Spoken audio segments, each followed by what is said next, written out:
Méditons un instant sur la création d'Allah Tabarak wa Ta'ala. Mon frère, ma sœur, imagine qu'un jour tu te retrouves face à un tableau magnifique. Tu t'arrêteras sûrement devant celui-ci, tu l'observeras, tu demanderas qui est-ce qui l'a dessiné. C'est sûr et certain, tu vas te dire qui est-ce qui l'a dessiné, ce magnifique tableau. Et tu t'en souviendras longtemps. S'il en est ainsi des tableaux qu'ont dessiné les êtres humains, qu'en est-il des magnifiques tableaux qu'Allah Tabarak wa Ta'ala a créés et qu'il a disposés partout autour de nous? Pourquoi ne pas s'arrêter et méditer sur ces impressionnants tableaux qu'Allah Tabarak wa Ta'ala a créés? Sachez mes frères et sœurs qu'à tout moment où vous observerez la création d'Allah et que vous méditerez dessus, vous vous rendrez compte qu'à chaque fois vous vous retrouvez face à une chose d'une splendeur inouïe. On se doit de méditer sur tout détail qu'Allah Tabarak wa Ta'ala a créé. À chaque fois que le soleil se lève ou se couche, à chaque fois qu'on voit la lune, à chaque fois que la pluie tombe, à chaque fois qu'on voit les nuages, à chaque fois qu'on se retrouve face à un beau paysage tel que les montagnes, la mer, la verdure, etc. Il faut s'arrêter face à cela et méditer. Et méditer. Regardons chaque détail du corps humain. Nos mains, nos poils, nos yeux, etc. Et méditons. Chaque plante, chaque oiseau, chaque papillon, chaque feuille d'arbre. Méditons. On ne doit pas négliger cette grande adoration qui est la méditation. À chaque fois que l'on observe une invention, on peut reconnaître les qualités de son auteur à travers les détails de cette invention. Par exemple, l'inventeur de l'ordinateur était sûrement quelqu'un de très intelligent. Les constructeurs des pyramides étaient sûrement des gens forts. L'auteur d'un joli tableau est sûrement un artiste très doué, etc. Qu'en est-il du créateur de cet univers? La première chose sur laquelle on doit méditer est la création de cet univers parfait par Allah Tabarak wa Ta'ala qu'il a créé à partir du néant.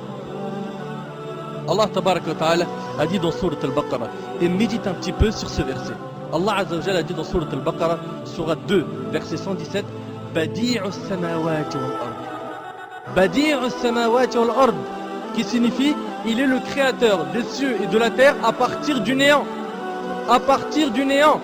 Allah Azza wa Jal est le seul capable de créer à partir du néant. Il dit à la chose soit et elle devient. Soit et elle devient. Cela signifie que les cieux et la terre sont des chefs-d'œuvre qu'Allah Tabarak wa Ta'ala a créés. Regardez subhanallah. Médite un peu sur cet univers. Regarde un petit peu. La lune tourne autour d'elle-même et tourne autour de la terre. La terre tourne elle aussi autour d'elle-même et tourne autour du soleil avec la lune. Toutes les autres planètes tournent autour du soleil et tournent aussi autour d'elles-mêmes. Et leurs satellites eux aussi tournent autour d'eux-mêmes. Et tout ce système solaire, comprenant le soleil, la terre, la lune, les planètes, les satellites, les étoiles, etc. Tout cela appartient à notre galaxie qui est la Voie lactée. Subhanallah, c'est quoi cette perfection? C'est quoi cette perfection? La méditation sur la création d'Allah Tabarak wa Ta'ala va donc nous aider à laver nos cœurs. Si tu observes la mer par exemple, combien de gouttes d'eau y a-t-il dans ces mers et ces océans? Comment cela se fait-il qu'il y a certaines mers qui ne se mélangent pas alors qu'elles se rencontrent? Comme dans le détroit Gibraltar. Comment cela se fait-il qu'elles ne se mélangent pas? Et pourquoi l'eau salée de cette mer qui s'évapore puis qui se transforme en nuage et nous parvient n'est-elle plus salée? L'eau de la pluie. Subhanallah, ça part d'une eau salée et ensuite c'est de l'eau qui n'est plus salée. D'autre part, saviez-vous que si ces mers étaient stagnantes, elles auraient pourri? Tout cela prouve une chose, c'est qu'Allah Azza wa Jal a tout organisé à la perfection. Et puis dans la mer, regardez la variété et l'énorme nombre de créatures sous-marines. Médite un petit peu sur les poissons. Regarde, subhanallah, leur couleur. Regarde un petit peu comment ils sont, leur taille, leurs yeux, leur mode de vie. Regarde tous ces poissons, subhanallah, ils sont tous nourris. Tous ils mangent à leur faim. Médite, médite, médite sur les montagnes, le soleil, les animaux. L'essentiel est de méditer sur la création d'Allah Tabarak wa Ta'ala. Abu Sulaiman, rahimahullah, a dit: habituez vos yeux aux larmes et vos cœurs à la méditation.